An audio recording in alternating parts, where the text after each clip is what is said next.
G'day, it's Pete Edwards here from Australia, the Great Southland.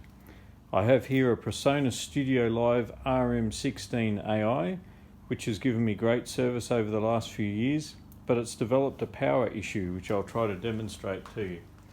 You can power it up once and it seems to power up okay and it works okay. But once you power it off again, you have to leave it a number of hours with the power unplugged before you can power it up again. Otherwise it just stays lights out when you turn the power switch on. Now somebody who knows switch mode power supplies may be able to help me out with this, because it seems strange that with the active interrupted through the power switch, you still have to unplug neutral and earth for it to reset. Otherwise it doesn't reset. Okay, so it's powered up, and if I power it down now, we'll give it a few seconds. And then we'll try powering it up again. And it's made a liar out of me. It's working perfectly. How about that?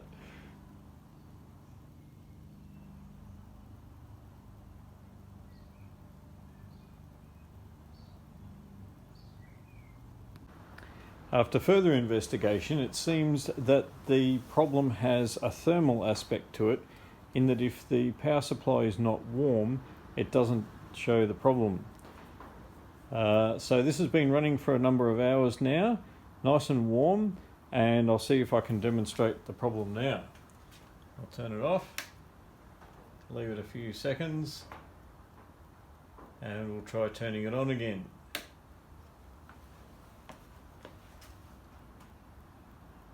And it's not powering up. Yay! Now the interesting thing is, leaving it off for a few hours with it plugged in still, it powered up again. So this may tell somebody who knows switch mode power supplies what the issue is, and you can leave that in the comments. That would be very helpful. So what I'm going to show now is pulling this unit down, getting to the power supply in the back of it and changing it over. I ordered a power supply from Digi-Key. The power supplies are just standard Meanwell power supply. Hopefully that will focus and you can see the model number there. They were also available from Mouser, but Mouser was out of stock. The Presonus agent in Australia was not very helpful. He started off saying that they were a custom built power supply, and when I queried him on that, he quickly changed his story to them being a standard power supply, and his story changed all over the place. Now unfortunately for me, because I'm trying to get into the back of this unit seems to have been built from the back to the front. So I'm going to have to pull the whole thing apart, which is not that difficult, but it has a ton of screws in it. So we'll be pulling it apart from the front to the back after we've taken the top cover off.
And 19 screws later, we have the lid off.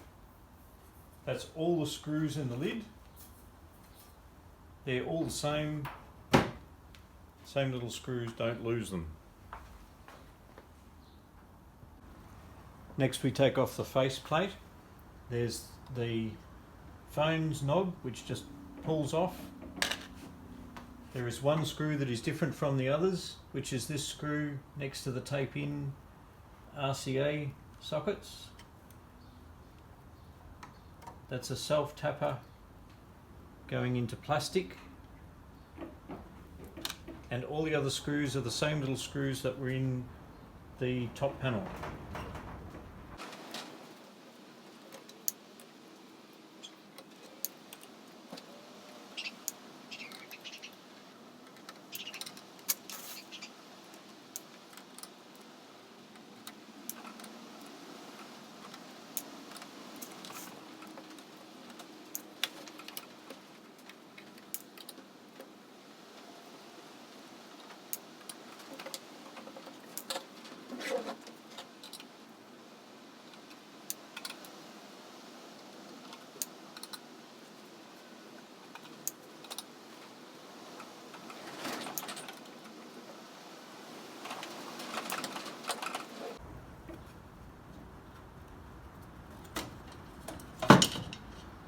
"17 screws later, we have the front panel off.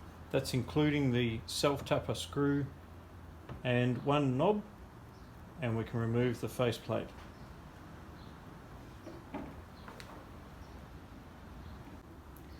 Sorry, I had part of this out of shot before, but underneath there are 5 screws, and I should point out that that was all the screws in the faceplate. We didn't leave any behind.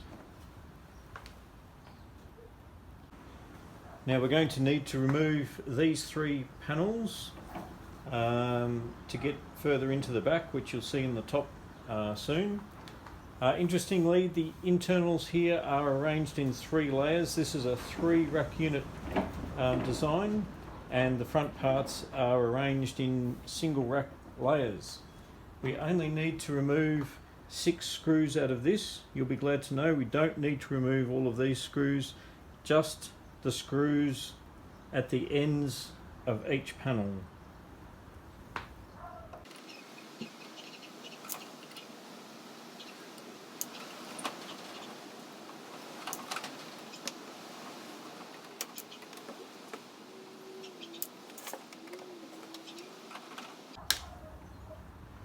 So that's 6 screws removed, same type of screw as most of the other ones we've been using.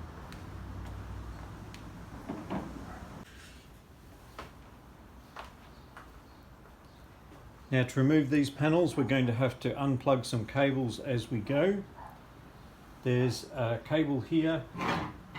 I'm really not sure how to get this out without tugging on the ribbon. Normally I would say do not pull on the ribbon, but I can't see any other way of getting it out. So very carefully get this out. And there's a red connector here.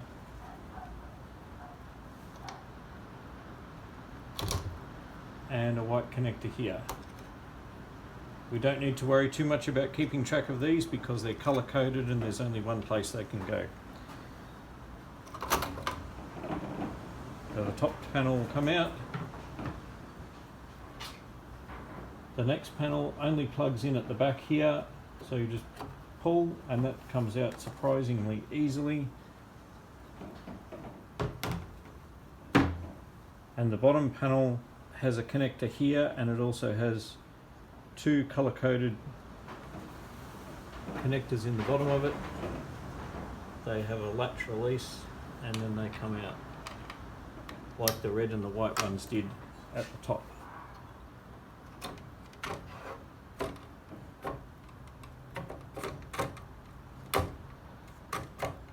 And it likes to jam in the rails.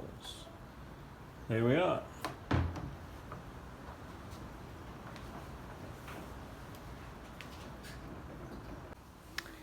We need to do a bit more unplugging. There's a green and a blue connector down here with release latches. There's a white connector which we can unplug either end. And there's also the connector here from the power supply onto the boards.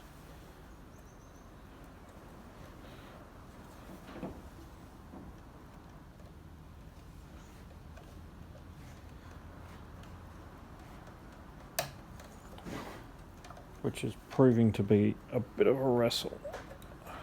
There we go.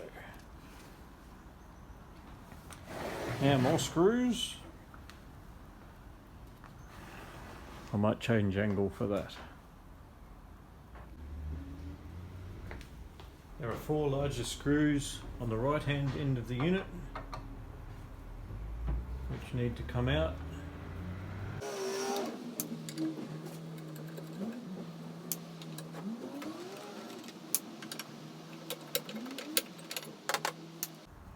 To remove the bracket from the right hand side, we don't need to remove the left hand side.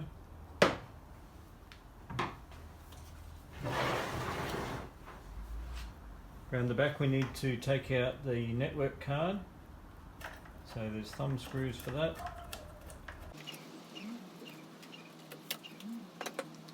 There are 3 small screws across here.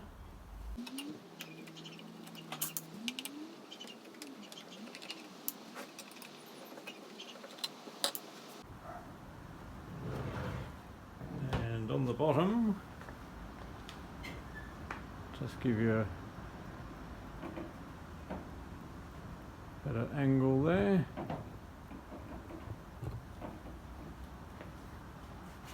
There are 1, 2, 3, 4, 5 screws.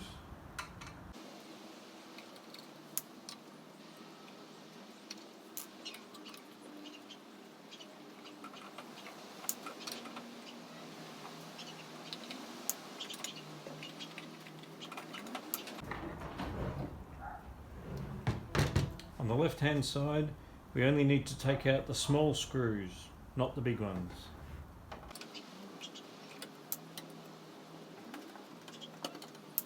And on the right hand side,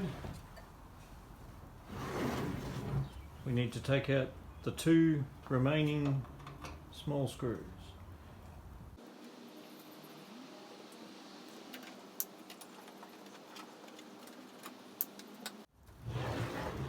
Now this whole centre section should be loose, and if we swing the right hand side out first,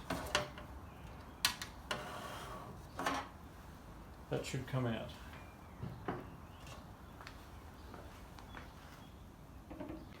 Now with very little left in here, we are up to the power supply.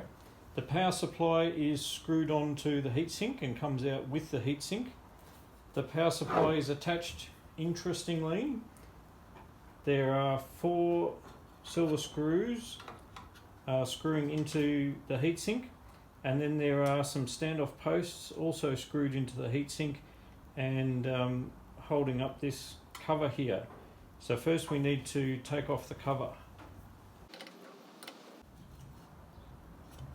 And we may need to get something to hang on to the standoffs with.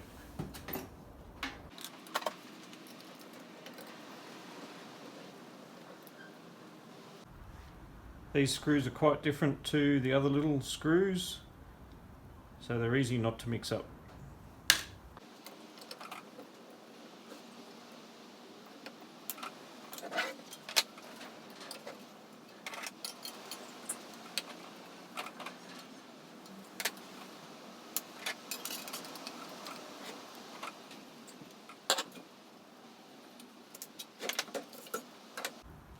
With the cover off, we can take these standoffs out and undo those screws.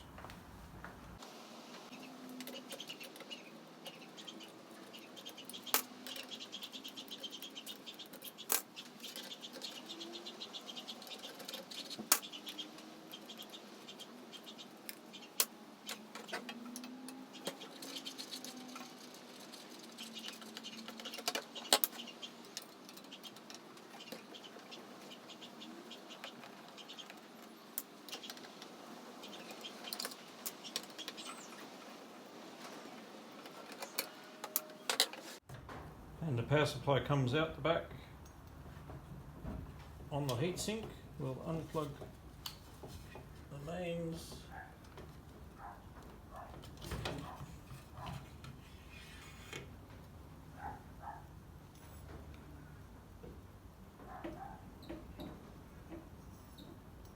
and that's mounted presumably on a thermal pad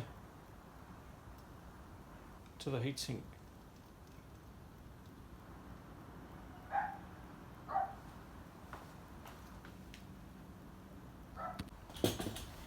Now we'll transfer the wires and the power supply, the new power supply,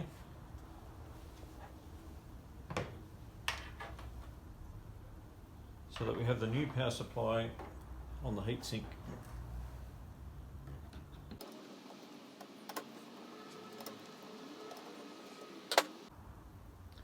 Notice that the wires are tinned. That is not recommended for in-screw terminals.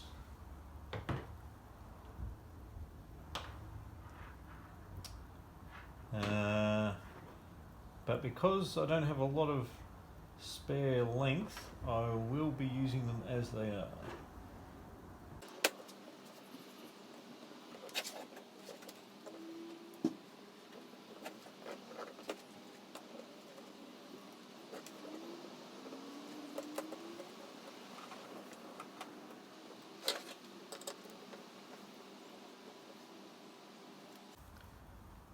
These screws are slightly different to the others, so I'll be keeping them separate.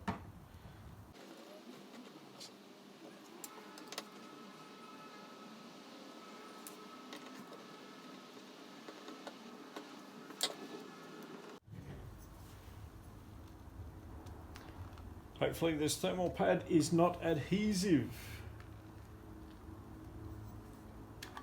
There we go.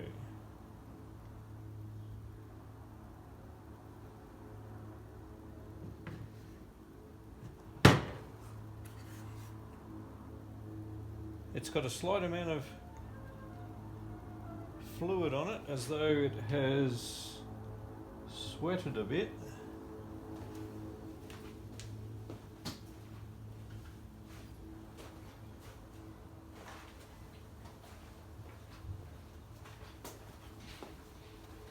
I won't try to wipe that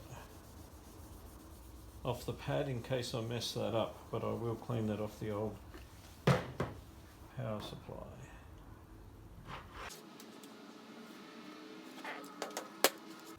I need to carefully align this because it does seem to be a little bit adhesive.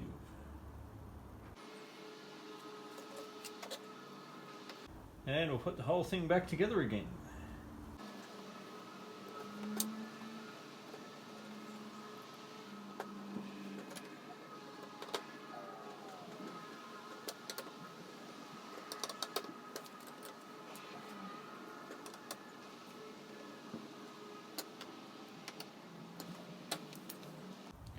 I discovered that when I tried to show you the model number of the power supply before, there was light shining off it and you couldn't see it very well. So I'll try to show you more clearly here. It is a Meanwell USP-150-24.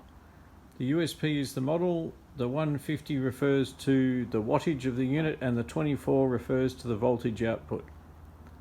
It's a fairly standard power supply.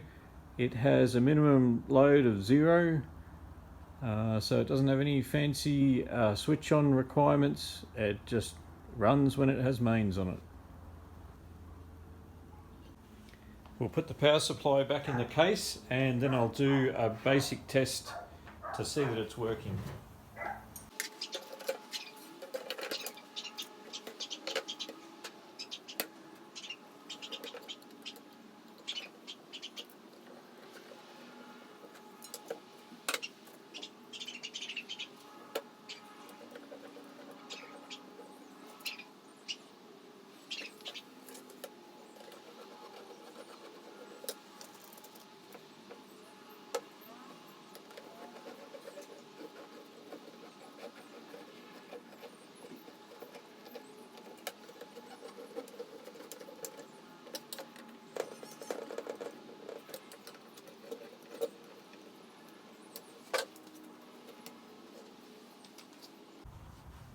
We'll power this up and test it.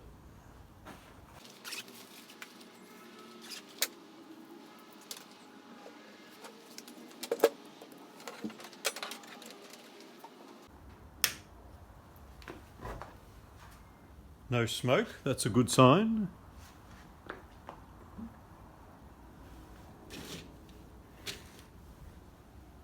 Hopefully you can see that all right.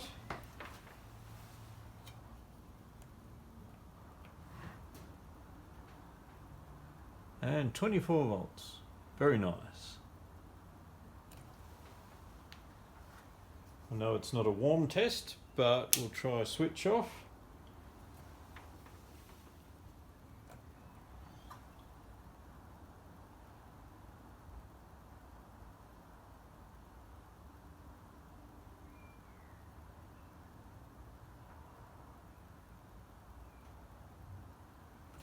That'll do, and switch on again. And back onto 24. Very good. I'll finish assembling this and we'll see if it works for real.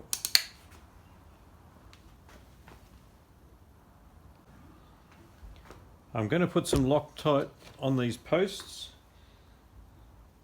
in the hope that if I have to pull this apart again, it will be a bit easier to disassemble because the posts won't turn around so easily when I'm trying to undo the screws.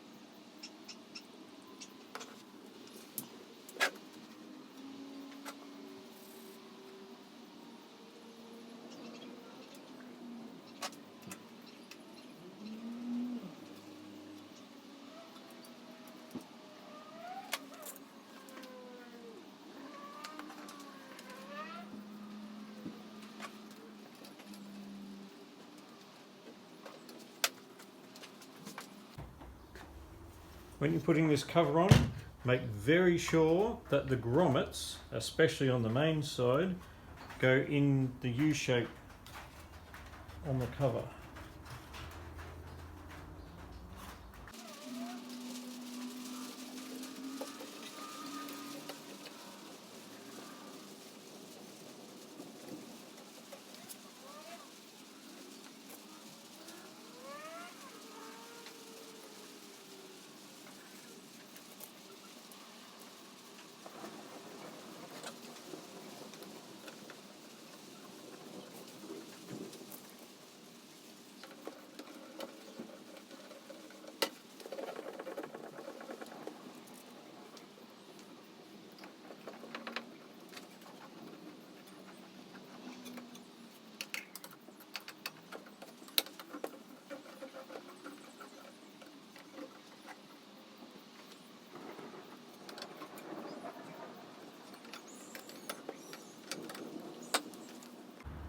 Next we put the centre panel back in.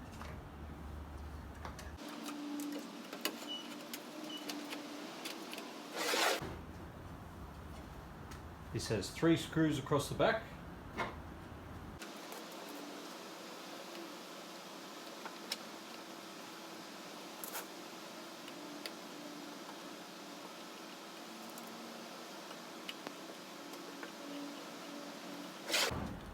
Two screws down each side.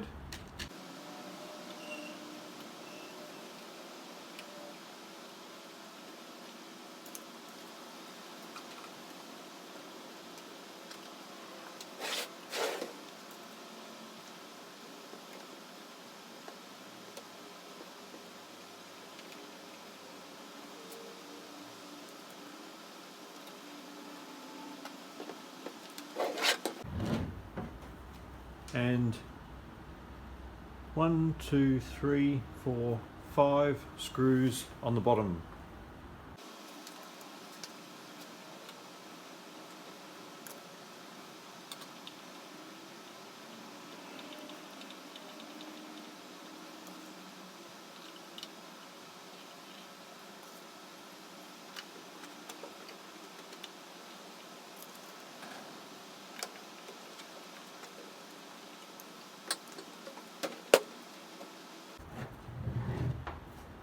We need to plug in the white, green and blue connectors and the power connector over here.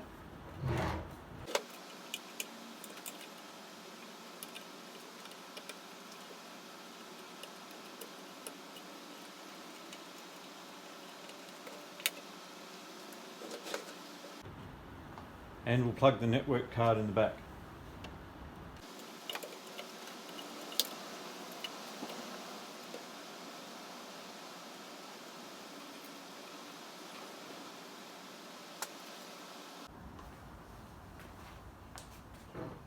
Next comes the bracket on the right side.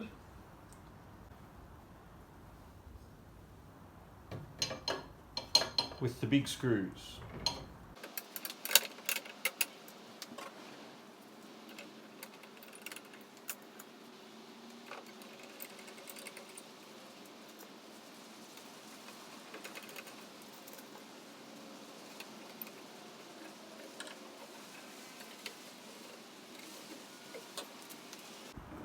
Next we put the three front cards back in.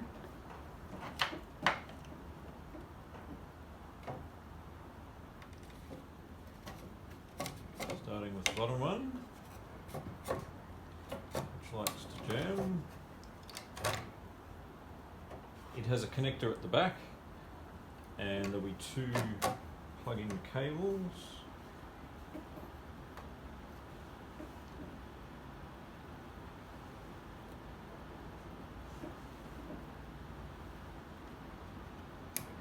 Green one and a blue one.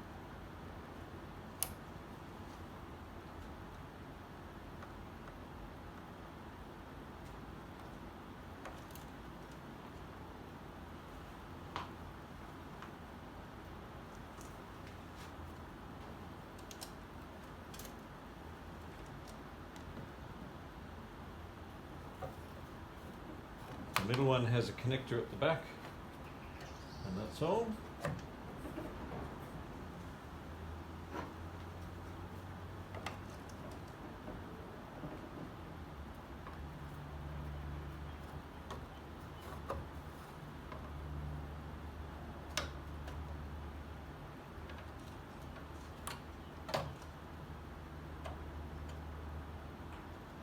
The top one has the ribbon cable and a white connector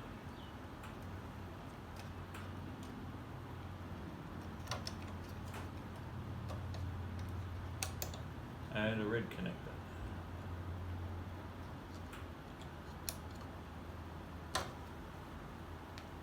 And we need to put the 6 screws back in the ends of these 3 cards.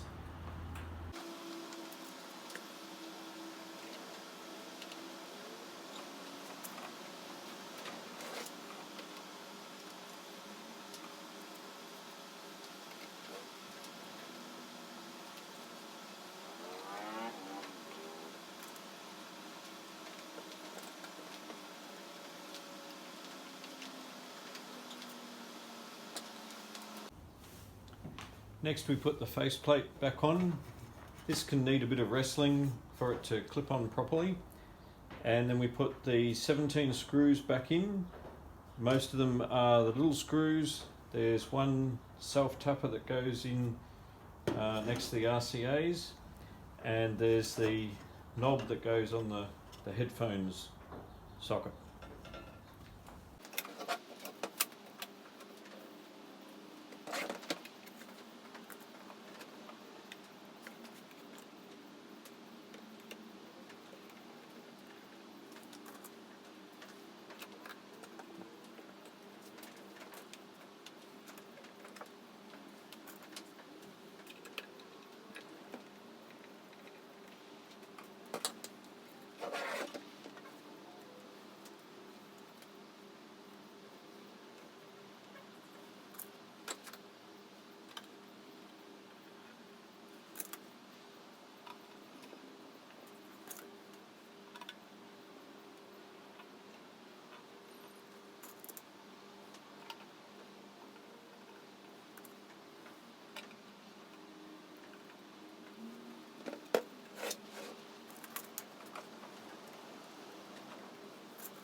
Then we just have the lid to go with 19 screws in the lid.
No screws left over. That's a good sign. Now for the moment of truth.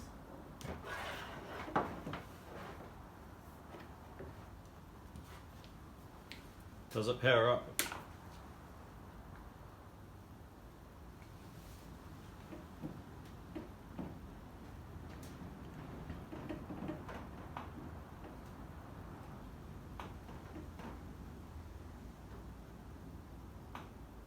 Very good.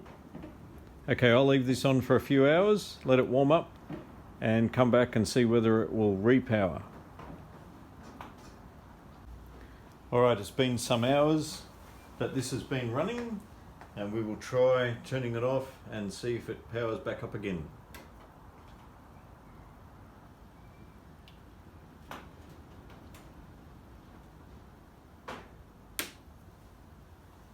Will it go? Yes, it seems to be powering up.